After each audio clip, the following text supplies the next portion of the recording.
នៅលើមេឃដែលមានផ្កាយដែលយើងហៅវាថាលំហវាត្រូវបានលាក់រឿងរ៉ាវជាច្រើនដែលយើងមិនបានដឹងខាងក្រោមនេះគឺជារូបរាងដ៏គួរភ័យខ្លាចទាំង5ដែលមាននៅក្នុងលំហ 1. Merinda ឬព្រះច័ន្ទបិសាច Merinda គឺជាព្រះច័ន្ទកនៃភព Uranus ដែលជាភពទី7មកពីប្រព័ន្ធព្រះអាទិត្យរបស់យើងប្រសិនបើអ្នកក្រឡេកមើល Miranda យ៉ាងជិតស្និទ្ធអ្នកនឹងសម្គាល់ឃើញរូបរាងមិនស៊ីគ្នាតើស្លាកស្នាមទាំងនោះជាសញ្ញាដែលបង្ហាញថាព្រះច័ន្ទនេះត្រូវបានបង្កើតឡើងដោយបិសាចដែរឬទេបំណែកទាំងនេះគឺជារណ្ដៅដ៏ជ្រៅជួរភ្នំខ្ពស់ៗនិងជាច្រាំងថ្មចោតទាំងខ្លះ 2. មុខដ៏គួរភ័យខ្លាចនៅលើព្រះអាទិត្យនៅពេលដែលក្រុមសង្កេតមើលព្រះអាទិត្យរបស់ NASA បានចាប់យករូបភាពនៃព្រះអាទិត្យរបស់យើងនៅក្នុងខែតុលាឆ្នាំ2014វាហាក់ដូចជាព្រះអាទិត្យកំពុងតែត្រៀមខ្លួនសម្រាប់ពិធីបុណ្យ Halloween វាបានបញ្ចេញស្នាមញញឹមដ៏គួរខ្លាចដើម្បីទទួលស្វាគមន៍មនុស្សទាំងអស់នៅលើផែនដី 3. ប្រហោងខ្មៅឬ Black Hole ប្រហោងខ្មៅឬ Black Hole គឺជាវត្ថុដែលមានទំនាញខ្លាំងដែលគ្មានអ្វីសូម្បីតែពន្លឺមិនអាចគេចផុតបានឡើយដោយសារតែហេតុនេះ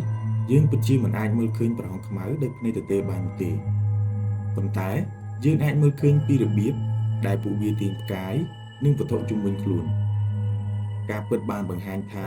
មានមួយនៅចំកណ្ដាល Galaxy Milky Way របស់យើង 4. ភពចម្លែកឈ្មោះ Exoplanet គឺជាភពក្រៅប្រព័ន្ធព្រះអាទិត្យរបស់យើងហើយមានពិភពព្រៃដ៏ស្រស់ស្អាតមួយចំនួននៅទីនោះជាឧទាហរណ៍ពីចម្ងាយភពដែលបានបង្ហាញនៅក្នុងគំនូរនេះ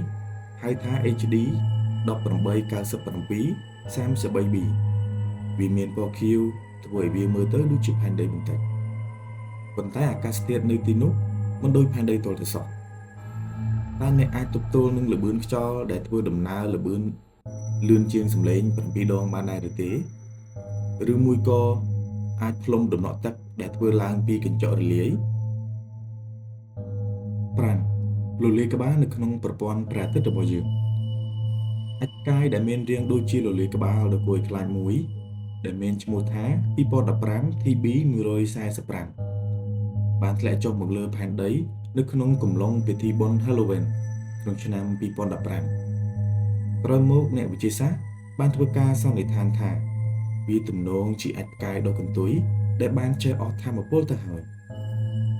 អាចផ្កាយដែលមានរាងដូចជាលលាយក្បាលមួយនេះ